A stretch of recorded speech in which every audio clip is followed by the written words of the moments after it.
Mesdames et messieurs, bonsoir et bon retour à votre émission Poker. Nous avons pris quelques jours de repos et ce soir donc nous revenons donc pour vous qui nous suivez sur CFD Live, continuez à vous abonner, mais aussi vous qui êtes sur C-Direct, le canal 343.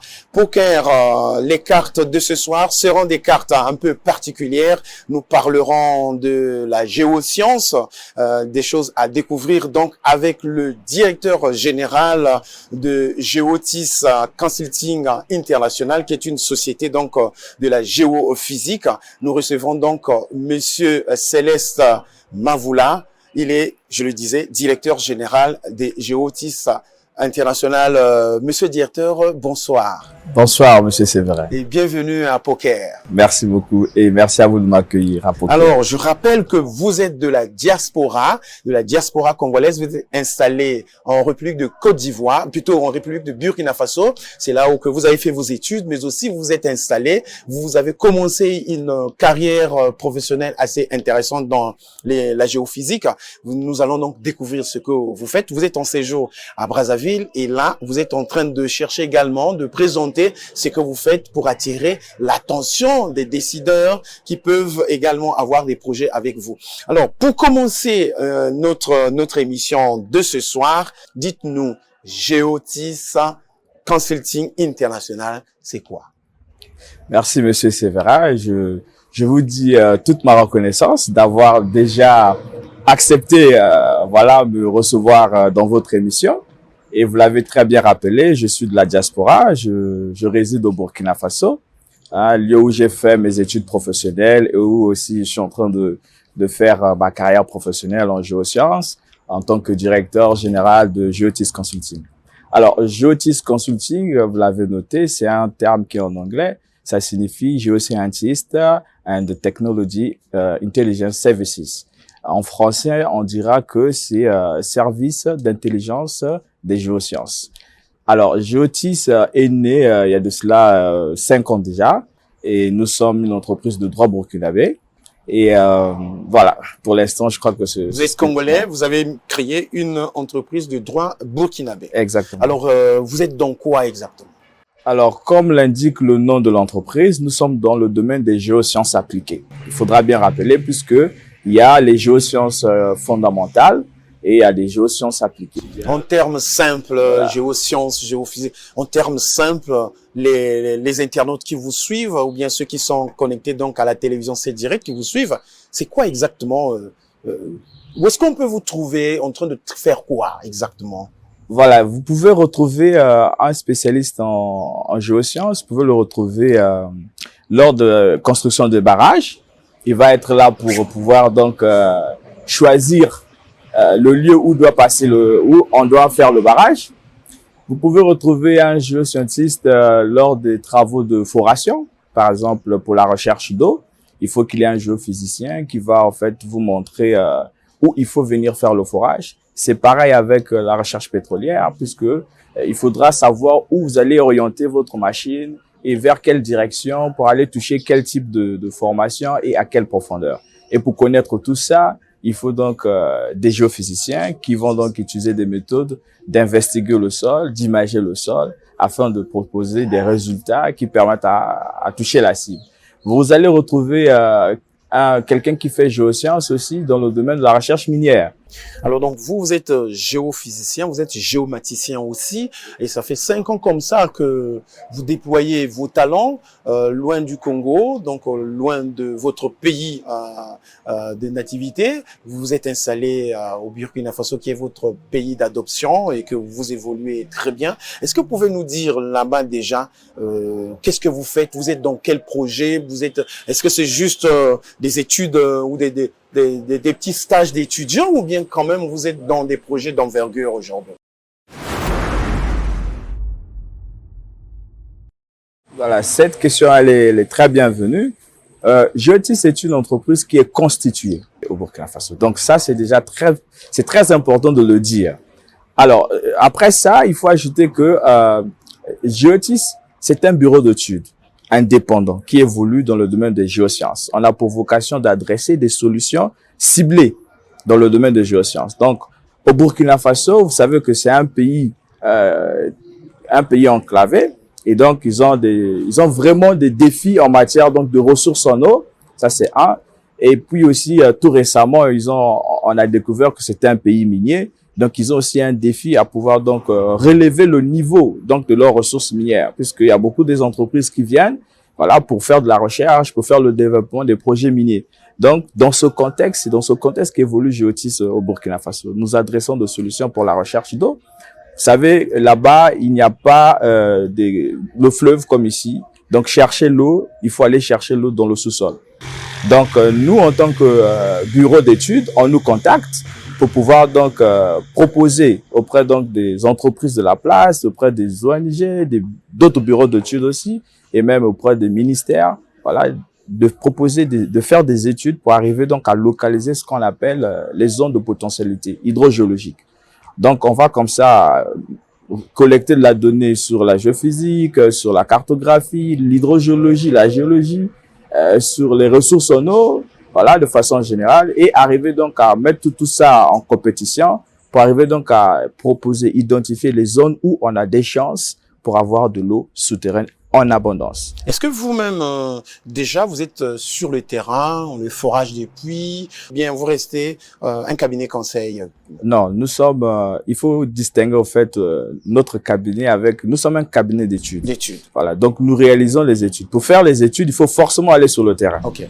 Et c'est sur la base de ce qu'on propose comme résultat qu'on appelle ou qu'on recrute un cabinet, une entreprise, voilà, de réalisation qui va donc travailler. Et là aussi, on laisse pas parce que on fait le travail et on suit. On devient un cabinet de contrôle après. On contrôle est-ce que l'entreprise qu'on a recrutée pour faire, par exemple, le forage, respecte les spécifications techniques qu'on a ressorties lors des études. Si l'entreprise ne le fait pas bien, on signale. Voilà, parfois, pouvoir arriver qu'on a dit, bon, là, on va avoir un forage positif. Alors, l'entreprise vient fort et se retrouve avec un forage négatif. Et là, tout de suite, on dit, quel est le bureau qui a fait les études? Ah ben, c'est Géotis. Ah non, on connaît Géotis. C'est une entreprise quand même sérieuse. Elle peut pas faire des études de la sorte. Et là, parfois, vous allez vous rendre compte parce qu'on nous a pas pris comme contrôleur. Si vous nous prenez comme contrôleur, on vient, on contrôle le travail de manière très efficace. Tel que vous l'avez recommandé au Et effectivement. Et là, on se rend compte que non, le foreur n'a pas suivi les spécifications techniques proposées par le bureau. Vous avez la compétence pour produire les études, voilà, mais aussi pour contrôler l'exécution des recommandations que vous faites dans les études. Exactement. C'est-à-dire, on oriente même l'entreprise qui va venir réaliser, voilà, le projet. Voilà, pour savoir où est-ce qu'il doit commencer, qu'est-ce qu'il doit s'attendre et quel type d'appareil il doit préparer pour pouvoir réussir la réalisation du projet. Alors, monsieur le DG, sur place là où vous êtes dans quel projet quand même? Les gens veulent savoir, vous êtes dans quel projet? Est-ce que vous continuez à recevoir les étudiants pour les former ou bien vous êtes dans du concret au Burkina Faso? Bon, un bureau d'études, c'est d'abord une entreprise qui fait du bénéfice. Voilà, donc on va d'abord dire qu'on est là pour faire du bénéfice. On propose des solutions qui sont payantes. Et face à ça, voilà, on a des résultats pour faire développer l'entreprise. On n'est pas là juste pour accompagner. Voilà. Bon, entre-temps, il faut dire que Géotis aussi renforce en capacité les entreprises, les étudiants, les universitaires et tout autre. Voilà. Je veux prendre un cas très simple. Pour un étudiant qui veut, par exemple, arriver donc à cartographier, par exemple, la situation d'urbanisme au Congo, il peut s'adresser à Géotis. On a des outils technologiques qui vont lui permettre de collecter de la donnée. Donc ça, oui, c'est pour le cas des étudiants. Malgré la révolution et tout ce qu'il y a comme parfois difficultés sécuritaires au Burkina Faso, mais quand même après il y a des avancées en termes d'infrastructure et tout ça. Est-ce que vous avez réussi quand même à glaner un petit pont, un petit coin un peu de ces projets qui se développent? Est-ce que vous avez réussi quand même à gagner quelque chose quand même, à vous positionner un peu? C'est très bien. En fait, Géotis fait du B2B. C'est très bien de rappeler ça. Nous faisons du business to business. Voilà. On est souvent après les entreprises qui partent prendre les marchés au niveau de l'État. C'est pas dire qu'on n'a pas la capacité d'aller prendre, mais vous savez, quand vous êtes une entreprise jeune, vous devez savoir avancer intelligemment. D'accord? Voilà. Donc, on arrive à collaborer avec des bureaux d'études qui, eux, ont des projets, des grands projets. Par exemple, actuellement, nous avons travaillé avec un bureau d'études qui, lui, avait un projet Ils font un peu comme de la sous-traitance. Exactement, voilà. Et ils avaient un grand projet de pouvoir faire la recherche sur 45 villages, voilà, où on a identifié le besoin en eau. Et c'est Géotis qui a réalisé les études géophysiques. Voilà, on a déployé une équipe, on a fait une étude cartographique et on a proposé les points de foration. Géotis, en fait, étant dans les géosciences, on couvre aussi bien la recherche du pétrole, la recherche minière, la recherche de l'eau et l'environnement. Donc, et nous, on attend généralement à ce que le client, voilà, alors met en évidence sa difficulté, voilà, son besoin. Voilà. Et là, nous, on analyse le besoin en fonction donc soit de la difficulté, soit des atouts du projet. On va donc proposer une solution qui va venir optimiser. Si le projet a déjà commencé, les solutions qu'on va proposer, c'est pour optimiser donc l'avancement du projet. Si le projet n'a pas encore commencé ou bien ils ne savent pas où démarrer, là aussi, Géotis vient pour proposer son expertise afin d'identifier comment on va faire pour démarrer la chose. Avant de parler du Congo, votre pays d'origine, est-ce que Géotis a des ambitions en dehors du Burkina Faso? La preuve, c'est que je suis là avec vous, Monsieur Séverin, parce que j'évolue à l'étranger, mais je suis un fils du pays. Je fais des merveilles dans un pays étranger. Pour votre information, on a aussi travaillé en Guinée-Conakry. Voilà, nous avons travaillé à la Direction générale de l'hydraulique. On a fait une étude sur une base de données des ressources en eau souterraines. En Guinée-Conakry. Ce sont des choses intéressantes, mais quand on est là-bas face à tout ce qu'on arrive à réaliser, on a toujours une pensée pour le pays. Et cette fibre patriotique nous amène donc à venir au pays et à essayer donc d'adresser auprès des autorités toute personne qui comprend de quoi nous parlons, de quoi nous traitons, que Géotis ambitionne s'installer au pays. Justement, on va parler du pays, toutes les ambitions que vous avez. C'est pour ça d'ailleurs, entre autres, que vous êtes en séjour à Brazzaville, à Pointe-Noire aussi. Vous avez Je viens de Pointe-Noire la semaine passée. Voilà. Alors donc, dites-nous un peu, le pays, vous voyez, le pays est toujours en construction. Nous avons eu des délais même ici de l'émergence de notre pays. C'est vrai, la définition et les délais ont été modifiés, tout cela ont été vus. Ça veut dire qu'on est toujours dans le combat, on est toujours dans la lutte d'aller vers l'émergence. Donc forcément, le développement, il y a des défis. Lorsque vous voyez comment évolue le pays, vous revenez 10 ans, 15 ans après à Brazzaville ou à Pointe-Noire, est-ce qu'il y a des choses qu'il faut faire?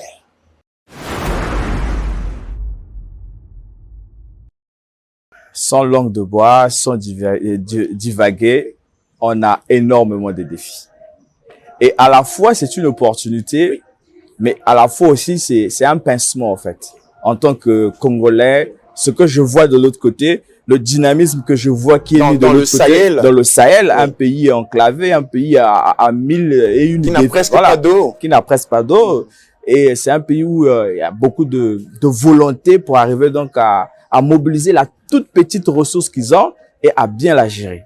Mais quand j'arrive dans mon propre pays, je me retrouve un peu abasourdi, disons que on a tout ce potentiel. Le Congo a un fleuve, on a des affluents, on a tout un énorme potentiel, mais j'ai l'impression que le Congo est en train de dévier son développement. Pour ne pas dire que le Congo est en train de retarder son développement. Donc, alors nous, au Congo, la principale ressource, c'est le pétrole. Effectivement. Donc l'année dernière, la Société nationale des pétroles du Congo a lancé un projet justement de forage des puits de pétrole parce que la société était beaucoup plus spécialisée dans la commercialisation de la part du Congo donc à l'étranger. Aujourd'hui, la société veut elle-même exploiter. Est-ce que si jamais vous êtes contacté, vous, quelle sera votre contribution? Déjà, un appui sur les projets d'exploration. Puisque c'est vrai que toute comparaison n'est pas raison. Mais quand j'essaie de rentrer, par exemple, sur la situation du Burkina Faso, vous êtes un investisseur, vous arrivez au Burkina, vous voulez investir dans le domaine de la recherche pétrolière. Tout de suite, vous savez que je dois m'adresser au BUMGEB. Vous arrivez au BUMGEB, il y a le département ressources minières et pétrolières. Je caricature en disant pétrolière, puisqu'il n'y a pas encore, c'est pas encore prouvé. Et donc, j'arrive et tout de suite, j'ai un interlocuteur qui est là. Et je dis, monsieur, je suis monsieur Mavola, investisseur, je veux investir dans le pétrole. On me dit, OK, d'accord, on vous dirige vers le directeur. J'arrive devant le directeur, on me propose des données, des informations sur la ressource. Bon, au Congo, je sais pas où je veux m'adresser pour avoir ces informations. Je sais qu'il y a le CRGM qui est là. Le CRGM pour les mines. Qui est là. Oui, oui. Voilà, j'ai fait ma petite enquête. Oui. Il reste beaucoup à faire pour donner au CRGM tout son éclat. Voilà. Il y a la question de la banque de données géologiques. Voilà, des données anciennes sont très importantes lorsqu'on veut faire l'exploration. Les nouvelles données. Actualiser. Il faut actualiser, voilà. Et aussi, il faut que les agents qui sont là-bas doivent maîtriser ce qu'on dit, ce qu'on cherche, doivent maîtriser au fait la vulgarisation de cette information. Mais pour vulgariser l'information géoscientifique, il faut disposer des données. Pour disposer des données, il faut des études. Voilà, vos propres données, vos propres études. Voilà. Au Burkina Faso, vous avez, ils ont fait un levé aéromagnétique sur tout le pays. Et chez nous, vous pensez que ça n'existe pas? Vous avez essayé de chercher? J'aurais ouï dire que il y a un projet, mais qui a été qui n'est pas arrivé à terme. Hein. Voilà, sur un levé géophysique sur tout le pays. Si jamais le pays arrivait à réaliser ce projet, ça sera un point important sur la disponibilité de l'information géoscientifique pour la recherche minière d'abord, mais aussi pour la recherche pétrolière et plus encore pour les études d'impact environnemental, puisque là, on touche carrément à l'information des formations géologiques. Il faut chercher à valoriser ce que vous avez. Et là, désormais, il y a Géotis qui est un enfant du pays. Ce qu'on veut, c'est de valoriser, apporter notre pierre à l'édifice, de sorte que ce qu'on a, en plus, l'utiliser à bon escient. Voilà. Il y a à peu près 20 ans, on lançait la construction d'un barrage Imboulou, mais aujourd'hui, qui fait face à des ensablements et tout. Est-ce que c'est une catastrophe, c'est une fatalité? On ne peut plus, ça doit être abandonné. Si c'était Géotis, est-ce qu'il y a des propositions de solutions en ce moment-là? Qu'est-ce qu'on fait? Ce cas, on appelle ça l'envasement. C'est-à-dire, lorsqu'un barrage est construit, à un moment donné, puisque le barrage, ça retient de l'eau, en fait. Mais l'eau, ce n'est pas statique, ça bouge. D'accord? Les sédiments viennent de quelque part. À un moment donné, ça va avoir une certaine épaisseur et ça va réduire la capacité de stockage du barrage. Voilà. On appelle ça l'envasement. C'est un phénomène connu du domaine. Voilà. C'est un phénomène qu'on peut résoudre. Voilà. On peut pas pleurer là-dessus. On peut pas pleurer, non. Voilà. C'est vrai que en termes d'expertise, ça demande des études sérieuses et ça demande une volonté pour les moyens. Ça, il faut le dire. Si vous mettez pas les moyens, voilà, et que vous ne mobilisez pas les gens qu'il faut pour ce travail, vous allez avoir que des échecs. Voilà. Géotis peut apporter l'expertise pour proposer des solutions afin donc de réduire l'envasement ou encore de prévenir l'envasement. Voilà, ce sont des choses on peut faire. Je peux donner quelques pistes de solutions. Mais c'est des choses qui sont sûres, en fait. Hein, c'est voilà, calculé. On sait que dans 10 ans, ça va arriver. Dans 15 ans, ça va arriver. Oui, ce sont des choses en amont. Parce que l'étude d'un barrage, ça se fait pas de façon hasardeuse. Non, non, non. L'étude d'un barrage, il y a des études. C'est même l'encaissant. L'endroit où vous allez encaisser le barrage, ça se choisit. Mais il y a des critères de choix pour choisir le barrage. Parce que en choisissant le barrage, vous pouvez voir la question venir. Si on encaisse ici, en fonction donc du plateau qui est là ou bien de telle ouverture, on va recevoir des sédiments de telle nature d'ici telle période. Voilà, d'ici de 5 ans, 10 ans, 20 ans, telle situation peut survenir. Du coup, c'est pourquoi il faut faire l'étude. L'étude va donc identifier cette difficulté et vous dire non, s'il faut forcément qu'on encaisse ici, voilà les mesures d'atténuation des mesures qu'il faut prendre pour éviter qu'il y ait un envasement d'ici une année, d'ici 2 ans. Voilà. Si un expert averti arrive, il peut tout de suite vous dire mais non, c'est pas quelque chose de compliqué. Voilà, tout comme ça peut aussi être vraiment quelque chose de compliqué. L'année dernière, notre joli bijou qui est la corniche de Brazzaville a été fermée pendant près d'une semaine, la circulation, parce qu'il y a eu des affaissements vers la mairie centrale. Ce genre de choses, c'est dû à quoi et quelles solutions on peut proposer, vous, le cabinet d'études? Bon, c'est difficile de me prononcer comme ça, mais rien que l'analyse que je peux faire, en tant qu'expert, nous sommes au niveau d'un fleuve. Voilà. Donc, les différentes formations géologiques qui sont là-bas, ce sont des sédiments. Voilà. Donc, si sur les sédiments, vous apportez un édifice qui a un certain poids, il faut que vous maîtrisez en fait l'étude géotechnique. Okay. Voilà, Donc, parce que le sol, voilà, les sédiments de nature, ce sont déjà des formations qui sont meubles. Voilà, ce sont des formations qui ne sont pas dures. Voilà. Donc, du coup, lorsque vous venez à mettre un édifice d'une certaine envergure, il faut en amont qu'il y ait des études techniques très sérieuses. Surtout lorsqu'on est en abord d'un fleuve, je vous dis, il faut des études très sérieuses, des études géotechniques, mais pas que. Parce qu'il y a une certaine profondeur pour aller voir où est-ce qu'on a la roche saine. Puisqu'au niveau des sédiments, les sédiments se reposent souvent sur une roche dure qui est en bas. Mais généralement, on ne connaît pas à quelle profondeur se trouve cette roche dure. Il faut aller la chercher. Il faut aller la chercher. En fonction donc de l'édifice qu'on veut faire supporter aux formations géologiques, quelle est l'épaisseur, voilà, entre les sédiments et la roche dure en amont, en fonction de l'édifice qui va être mis au-dessus, quel serait l'impact? L'étude géotechnique couplée à l'étude géophysique peut donner des réponses. Voilà. Mais je ne connais pas le problème, je n'ai pas le projet, mais je pense que si on regarde l'étude géotechnique, on peut se faire une idée et on peut même essayer même de comprendre pourquoi ça arrive. Voilà. Monsieur le directeur général Céleste Mavula, vous êtes jeune, vous êtes arrivé au Congo, vous avez certainement pu côtoyer certains jeunes dans les quartiers populaires de Brazzaville et de Pointe-Noire. Vous avez tout de suite compris que le problème fort ici, c'est le chômage. Alors, vous avez créé une entreprise, vous êtes prêt à ouvrir un bureau ici, au Congo. Quels sont les profils que vous recherchez pour que votre entreprise continue à garder sa pointure?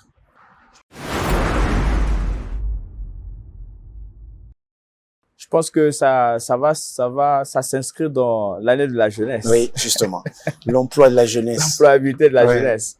Alors, vous voyez, Monsieur Arsène, avant toute chose, il y a d'abord des projets personnels. Chaque jeune, je les invite à avoir des projets personnels, des rêves. Ils doivent rêver quelque chose. Moi, j'ai rêvé d'être géophysicien. Voilà. Donc, malgré les vents, malgré les tempêtes, j'ai gardé le cap. C'est d'abord le premier appel que je fais aux jeunes, c'est qu'ils puissent se fixer un objectif clair, vrai. Voilà. Ça, c'est la première des choses. La deuxième, pour par exemple pallier au chômage, Geotis, en fait, va s'intéresser à ceux qui ont des profils de géologues, d'hydrogéologues, de physiciens, voilà, de géographes et aussi d'environnementalistes ou encore de énergéticiens, ceux qui ont fait l'énergie, voilà, tout ça. On va s'intéresser à tous ces profils. Mais qu'est-ce qui va faire la particularité au niveau de Geotis? Alors, il faut que ces profils qu'ils aient, en plus d'être géologues, qu'ils puissent avoir une valeur ajoutée. Et cette valeur ajoutée, elle est liée aux nouvelles technologies. Vous voyez, chez Geotis, on maîtrise la télédétection. On maîtrise les systèmes d'information géographique. On maîtrise la géophysique, mais la géophysique intelligente avec l'intelligence artificielle. On maîtrise la programmation. On peut écrire un script en fonction d'un problème donné, en fonction d'une mesure géophysique faite. On peut écrire un script pour arriver donc à solutionner un projet. On peut proposer aux entreprises, par exemple, la création des bases de données spéciales dédiées à une étude de données. Donc tout ça, ça fait appel aux nouvelles technologies. Donc en plus d'être géologue, en plus d'être géophysicien, en plus d'être ceci ou cela, il faut qu'il y ait une nouvelle chose qui est donc les formations professionnelles. Je dirais formations qualifiantes.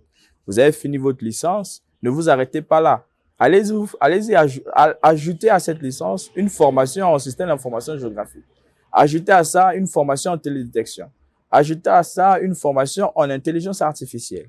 Ajoutez à ça une... Là, vous n'exigez pas de l'expérience professionnelle, mais de la compétence qu'on peut acquérir d'abord sur le banc de l'école et puis après, très bien. Vous jugerez de son profil, quoi. Voilà, c'est très bien de mentionner cette question d'expérience.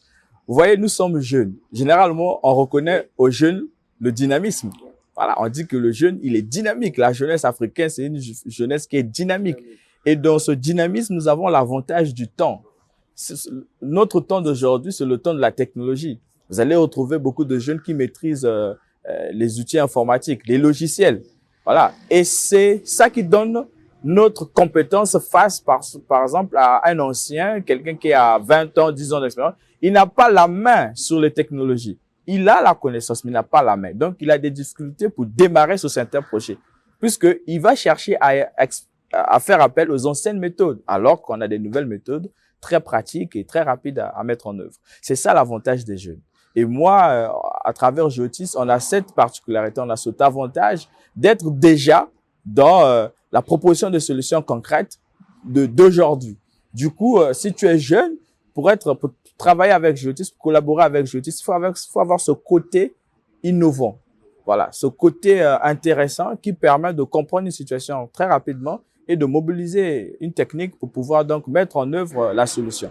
Voilà. D'être capable d'innover, de créer des solutions, de proposer des solutions plutôt que d'attendre que le DG vous suggère quelque chose. Et puis aussi, il y a quelque chose que je veux partager avec mes frères congolais, c'est que on a l'habitude de croire qu'un stage, ça se donne.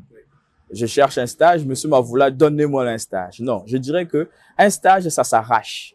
Voilà, on arrache un stage en fonction de ce qu'on connaît. Proposez dans les entreprises ce que vous connaissez. N'allez pas dire à une entreprise que je viens apprendre chez toi. Puisque l'entreprise a déjà des situations, il a déjà des problèmes. Parfois, il a pris un projet et il a besoin d'une solution. Tu peux être la solution puisque tu connais telle chose. Donc, vous venez avec une proposition. Voilà, j'aime souvent des stagiaires, des jeunes qui viennent déposer leur stage. Et quand je lis les lettres, je vois que ils disent que non, je vais contribuer à apporter ma pierre à l'édifice pour le développement de Géotis. J'aime cette phrase. Donc, c'est ça qui fait la particularité de Géotis. On reçoit des stagiaires qui ont déjà la volonté d'apporter du nouveau. Et à l'interne, on identifie la potentialité du stagiaire. On leur propose un projet de stage et on l'accompagne. Voilà, pour qu'il réalise ce stage. Je vous dirais que déjà au Burkina, on a formé plusieurs stagiaires au Burkina. Aujourd'hui qui sont compétitifs sur le marché de l'emploi. Voilà, aujourd'hui, je peux vous dire, actuellement, il y a un stagiaire congolais qui est au bureau. Il y a 2 autres stagiaires congolais. Un stagiaire congolais, parce qu'il est passé par Géotis, il a été retenu à l'INPH, en Côte d'Ivoire, pour une formation sur la valorisation des déchets. Mais les compétences qu'il arrive à mettre là-bas, c'est parce qu'il est passé chez Géotis. On a un autre qui est actuellement au Canada pour un doctorat. Il est passé par Géotis qu'on a renforcé. Voilà. Et pour les Burkinabés, on n'en parle pas. Voilà. Alors donc, malheureusement, le temps qui nous est imparti va toucher à sa fin. Mais je ne vais pas vous laisser partir, puisque là, vous parlez de la jeunesse, vous connaissez les problèmes de la jeunesse. Vous avez proposé quelques pistes de solutions. Vous-même, vous êtes une solution.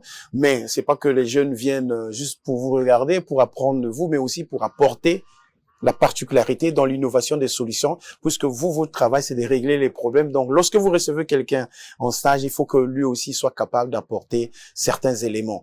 Mais il y a aussi les autorités quand même, puisque vous venez, vous êtes en prospection, vous voulez vous installer ici, peut-être un petit mot aux autorités. Voilà. Bon, pour les autorités, je dirais ceci. Une entreprise, c'est une entreprise. Quand on dit bureau d'études d'entreprise, on fait de business. Voilà. Mais au-delà du business, on résout des problèmes. Voilà. On a fait notre petite bout du chemin de l'autre côté. On pense qu'il est temps de venir le faire aussi au pays. Voilà. Donc, si vous avez des situations sur la cartographie, par exemple, géologique, si vous avez des propositions, vous avez des difficultés par exemple, pour déployer l'exploration d'un nouveau site pétrolier, l'expertise locale, je parle pas international. Vous avez besoin d'une expertise locale. Si vous avez besoin de mettre en place un système d'irrigation en agriculture, voilà, tout ça, l'étude des barrages, voilà. Vous avez besoin d'un bureau de contrôle, voilà. Géotis, voilà, veut s'installer au pays, mais on peut pas s'installer tant qu'on n'a pas une proposition d'affaires. Voilà. Donc, Géotis est là pour apporter, renforcer les Congolais dans le domaine des géosciences, recherche pétrolière, particulièrement l'exploration, recherche minière, recherche d'eau, assainissement, études d'impact environnemental, voilà, et surtout ça. Voilà, mesdames et messieurs, nous sommes arrivés donc à la fin de cette émission Poker. Je vous rappelle que nous avons reçu Monsieur Céleste Mavoula, son nom dit tout. Il est donc directeur général de la société Géotis Consulting International. C'est un bureau d'études qui est installé au Burkina Faso. C'est là où il a fait ses études, mais c'est là aussi qu'il a commencé à travailler. Il a fait ses preuves là-bas. Aujourd'hui, il veut également partager cette expérience au pays. C'est pourquoi il est en séjour à Brazzaville et à Pointe-Noire. La diaspora, vous m'avez toujours appelé pour dire comment on fait pour participer à l'émission. Eh bien, monsieur est venu et spécialement dans son agenda, il a pensé passer l'émission. Il n'est pas le premier de la diaspora. Voilà, vous venez physiquement, on passe l'émission et voilà. Vous pouvez tout dire ici, on dit tout, pourvu que ça construise le pays, pourvu que ça participe du développement du pays. Donc, c'est la fin de cette émission. Continuez à vous abonner. Poker est avec vous tous les jeudis soirs. Merci et à jeudi prochain.